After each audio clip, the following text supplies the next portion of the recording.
So good morning, dear students. Today I will discuss about the testing heat loss plant heat balance. This is the part of unit 2. The subject name is the power plant engineering. Semester is 7th. Outline, introduction, purpose of the performance test, performance terms and the definition, reference standards, direct method testing, losses in the boiler losses calculation, heat balance of the boiler. This is the first slide, introduction. What is the performance of the boiler? Like the efficiency and the evaporation ratio reduces with the time due to the poor combustion. Combustion के कारण वहाँ पे boiler की performance बेकार हो जाती है. Due to the heat transfer fouling, इनकी वजह से भी परफॉर्मेंस पुअर होती है. Poor operation and the maintenance, operation यदि प्रॉपर तरीके से ना हो, मेंटेनेंस प्रॉपर तरीके से ना हो, तो ये भी एक वजह हो सकती है. Fourth is the deterioration of the fuel quality and the water quality also lead to the poor performance of the boiler. This is the four reason about the performance of the boiler, where the performance of the boiler will be deteriorate or will be decrease. Efficiency testing help us to the find out the how far the boiler efficiency drifts away from the best efficiency. किस तरीके से हम boiler की efficiency को best बना सकते हैं, उसके लिए हमें करेक्टिव एक्शन लेने पड़ते हैं, उसके लिए हमें कुछ वर्क डन करना पड़ता है, उसके लिए कुछ हमें करेक्टिव मेजर्स लेने पड़ते हैं, जिसकी वजह से कि हम बॉयलर की एफिशिएंसी को इंप्रूव कर सकते हैं. तो what is the purpose of the performance test? To find out the efficiency of the boiler. किस लिए हम परफॉर्मेंस टेस्ट करते हैं? ताकि हम बॉयलर की एफिशिएंसी को फाइंड आउट कर सकें. Find out the evaporation ratio को फाइंड आउट कर सकें. The purpose of the performance test is to determine actual performance and the efficiency of the boiler and compare it with the design values or the norms. It is an indicator for the tracking day to day and the season to season variation in boiler efficiency and the energy efficiency improvements. Performance terms and the definition. These are the two terms, important terms, that is called the boiler efficiency. It is represented by the eta, and the eta is equal to heat in output upon the heat input. This is the main formula for the boiler efficiency multiplied by the 100. So what is the heat output? In the case of the boiler efficiency, or in case of the boiler thermal power plants, the heat output, that is the heat in the steam output, that is in the kilocalories, and the heat input, that is also called heat in the fuel input, kilocalories, multiplied by the 100. So this is called a boiler efficiency. And the evaporation ratio, it is the ratio of the two terms, that is the quantity of the steam generation and the quantity of the fuel consumption. This is the evaporation ratio. This is called the performance terms and the conditions. Okay. References, standards, British standards, BS 845, 1987, ASME standard PTC 421 power test code for the steam generating units, IS 8753 standard for the boiler efficiency testing, ASME standard, this is called a PTC 421 power test code for the steam generating unit. This consists of part 1, direct method, also called as the input and output method. Part 2, indirect method, also called as the heat loss method. Indian standard for the boiler efficiency testing, that is the most standard for the computation of the boiler efficiency, including IS 8753 and the BS 845, are designed for the spot measurement of the boiler efficiency. Invariably, all these standards do not include blowdown as a loss in the efficiency determination process. Boiler efficiency can be tested by the following method, that is the direct method, where the energy gain of the working fluid, water and the steam, which is compared with the energy content of the boiler fuel. The indirect method, where the efficiency is the difference between the losses and the energy input. The direct method testing, this is the boiler efficiency. It is the ratio of the two part, heat output and the heat input, and the efficiency which can be described heat addition to the steam multiplied by 100 upon the gross heat in the fuel. So boiler efficiency, it can be defined steam flow rate multiplied by the steam enthalpy minus of the feed water enthalpy upon fuel firing rate into the gross calorific value multiplied by the 100. This is called a direct method testing. The boiler in which the all the things are the clear, flue gases are passing through the atmosphere, and the steam output, it is from the boiler side. Fuel input on this from the left hand side. Water is supplying to the boiler for the generation of the steam. The fuel input plus of the air mixing, which makes a combustion of gas required, and the steam output that is required for the turbine section. Flue gases flow through the chimney sections. Merits of the direct method, that is the plant pupil can evaluate quickly the efficiency of the boilers. This is the first merits. Require few parameters for the competitions. Third, need few instruments for the monitoring. Demerits, does not give the clues to the operators as to why efficiency of the system is lower. Does not calculate various losses accountable for the various efficiency level. Evaporation ratio and the efficiency may mislead if the steam is highly wet due to the water carryover. Indirect method, where the energy can be transferred to the turbine section or the another way, where the losses are the taking into the account. These are the losses which are taking into the account after the flue gases which are passing through the in the atmosphere. The losses or the incomplete combustion, these are the done in the following manner: dry flue gases losses, hydrogen losses, moisture in the fuel, moisture in the air, carbon monoxide losses, and surface losses. Because of the boiler is a device where the surface of the boiler is heated by the after the burning of the fuel and the combustion of the fuel is done. So that's why the heating of the boiler surface, which are the heated at a more than of the saturation temperature, there will be a surface loss.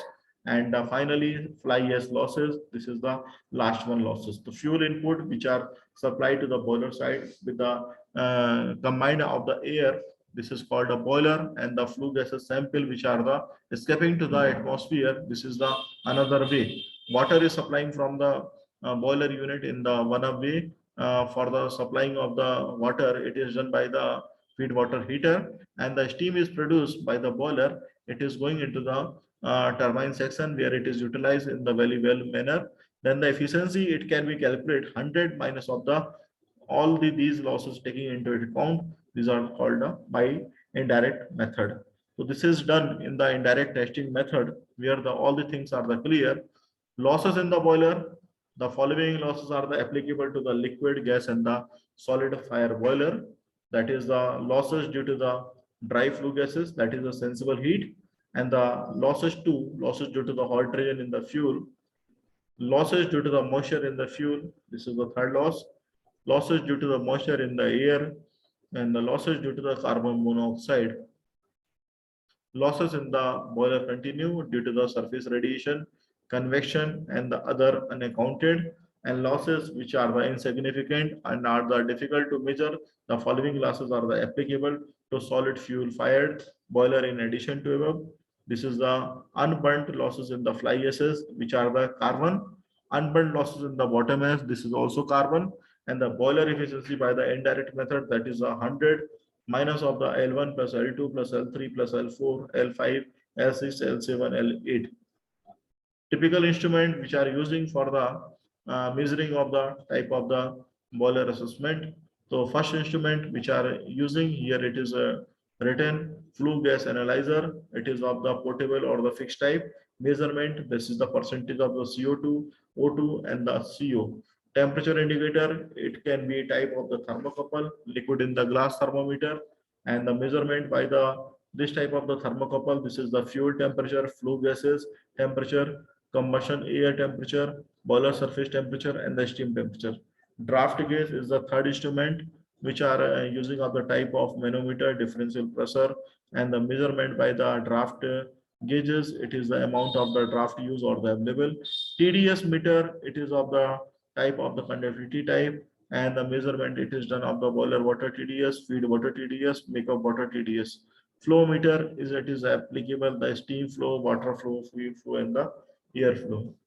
Boiler losses calculation, it is the L1 mass into specific heat into the TF minus of the TA upon the GCV, that is called the gross calorific value of the fuel. Fuel having of the two calorific value, lower calorific value and the higher calorific value. But in the case of the combustion, should be of the GCV, the gross calorific value fuel, that is multiplied by 100. L1 is equal to the percentage of the heat loss due to the dry flue gases.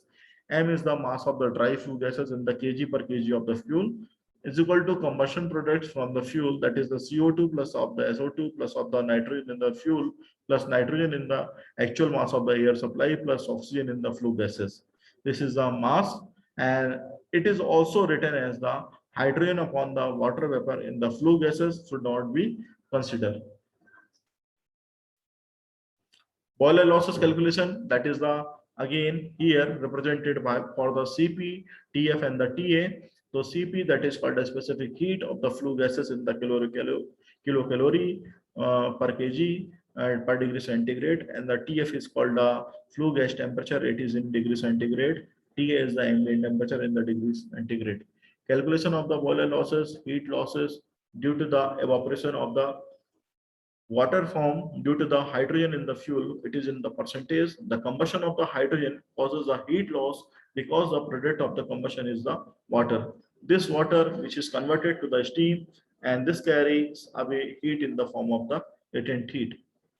L2 is equal to 9 into H2 into 584 plus CP minus of TA upon the GCV of the fuel multiplied by 100, where the H2 is equal to kg of the hydrogen present in the fuel on the 1 kg basis. CP is the specific heat of the superheated steam in kilocalorie per kg of the degree centigrade, and the TF is the flue gas temperature in the degree centigrade. T is the ambient temperature in the degree centigrade. 584 is equal to latent heat corresponding to the partial pressure of the water vapor. Calculation of the boiler losses, heat loss due to the moisture present in the fuel, that is the moisture entering the boiler with the fuel leaves as a superheated vapor. This moisture loss is made up for the sensible heat to bring the moisture to the boiling point. The latent heat of the evaporation of the moisture and the superheated required to bring this steam to the temperature of the exhaust gases, and this loss can be calculated with the following formula. This is represented by the L3 capital M multiplied by 584 plus CPTF minus of the TA upon the GCB of the fuel multiplied by the 100, where capital M is equal to kg moisture in the fuel on the 1 kg basis. CP is the specific heat of the superheated steam in kilocalorie per kg per degree centigrade. TF is the flue gas temperature in the degree centigrade. TA is the ambient temperature in the degree centigrade. 584, that is the latent heat corresponding to the partial pressure of the water vapor. Another loss, heat loss due to the moisture present in the air, vapor in the form of the humidity in the incoming air. It is a superheated as it passes through the boiler. Since this heat passes through the stack, it must be included as a boiler loss. And to relate to this loss of the mass, coal burn, the moisture content of the combustion air and the amount of air supplied per unit mass of the coal burn must be known. The mass of the vapor that air contained can be obtained from the psychometric chart, and the typical values are included in the next slide along with the formula for the calculation of loss. This is the dry bulb, wet bulb, relativity, kilogram water per kg dry air, that is called the humidity factor. So dry bulb temperature, this is the 20 degree centigrade, wet bulb temperature 20, relative humidity 100, dry bulb 20, 14, 50. So kilogram water per kilogram dry air, that is called a 0.016, 0.0108, 30, if the 30 degree centigrade of the dry bulb temperature, 22 of the wet bulb temperature, relative humidity is the 50%, then the kilogram water per kilogram dry air humidity factor 0.014. If having the taking of the 40 degree centigrade of the DBT, wet bulb of the 30 degree centigrade and the relative humidity 50, then it can be kilogram water per kg dry air, that is the humidity factor 0.024. L4 is equal to AAS multiplied by the humidity factor multiplied by CP into TF minus of TA multiplied by 100 upon the GCV of the fuel. And where AAS, that is the actual mass of the air supply per kg of the fuel, humidity factor, that is a kg of the water per kg of the dry air. CP, which is called the specific heat of the superheated steam, and that is in kilocalorie per kg per degree centigrade. and the value of the CP is taken for the particular type of the steam, and this should be of the 4.2, or depends on the conditions how much amount of the heat should be of the taken. So TF, that is the flue gas temperature in the degree centigrade, and the TA, that is called the ambient temperature in the degree centigrade. It is called the dry bulb. Fifth, another loss, heat losses due to the incomplete combustion. Generally boiler के अंदर combustion complete कभी नहीं हो पाता है, उस combustion के कारण जो लॉसेस होते हैं वो लॉसेस कार्बन मोनोऑक्साइड और हाइड्रोजन गैसेस के वजह से बाहर चले जाते हैं. तो products form by the incomplete combustion could be mixed up with the oxygen and the burn again with a further release of the energy. Such products include the carbon monoxide, hydrogen, and the various hydrocarbons are generally found in the flue gas of the boilers. Carbon monoxide, that is the only gas whose concentration can be determined conventionally in a boiler plant test. Calculation formula on the next slide, that is the L5 percentage of the CO into C upon the percentage of CO plus of the percentage of the CO2 multiplied by the 5744 upon the GCV of the fuel multiplied by 100. L5 is equal to percentage of the heat loss due to the partial conversion of the C to CO, and CO is equal to volume of the CO in the flue gas leaving the economizer. It is in the percentage form. CO2, actual volume of CO2 in the flue gas, that is in the percentage, and the C is the carbon content kg per kg of the fuel, or when CO is obtained in the ppm during the flue gas analysis, that is called the CO formation, and the CO in the ppm multiplied by 10 to the power minus 6 multiplied by the mf into the 28. mf is the fuel consumption in kg per hour, and the L5, that is called the mco multiplied by the 5744, and the heat loss due to the partial combustion of the carbon. Calculation of the boiler losses in the another way. Sixth number is the heat losses due to the radiation and the convection. The other heat loss from a boiler consists of the loss of the heat by radiation and the convection from the boiler casting into the surrounding boiler house. Normally, surface loss and the other unaccounted losses, it is assumed based on the type and the size of the boiler, which is given below. For the industrial fire tube, oblique the packaged boiler is equal to the 1.5 to the 2.5 percentage. For the industrial water tube boiler is equal to 2 to 3 percentage. And for the power station boiler, that is the 0.4 to 1 percentage. However, it can be calculated if the surface area of the boiler and the surface temperature are the known, that is represented for the calculation of the boiler losses. Heat loss due to the radiation and the convection continue, that is the L6 represented by the L6 is equal to the formula is given here, where the L6 is equal to the radiation loss in watt per meter square. Vm is the wind velocity in the meter per second, and Ts, that is called the surface temperature in Kelvin. T is the ambient temperature, that is represented Kelvin. Heat balance sheet, यदि आप heat balance sheet बनाएंगे तो उसमें सारे losses आपको दिखाई देंगे, जिसमें कि आपका ड्राई फ्लो लॉसेस दिख रहा है जो कि सबसे इंपॉर्टेंट है, जो कि सबसे पहले हमने आपको बताया था. तो दूसरा लॉस है due to the hydrogen in the fuel present, loss due to the moisture present in the fuel, and the loss due to the moisture in the air. Partial combustion of the C to CO, surface heat loss, it is another loss due to the unburn in the fly ash, and loss due to the unburn in the bottom ash. This is the another loss. So total loss, that is equal to boiler efficiency equal to 100 minus of 1 plus 2 plus 3 plus 4 plus 5 plus 6 plus 7 plus and 8 plus. These are all the things. The percentage of the heat input which are describing is here.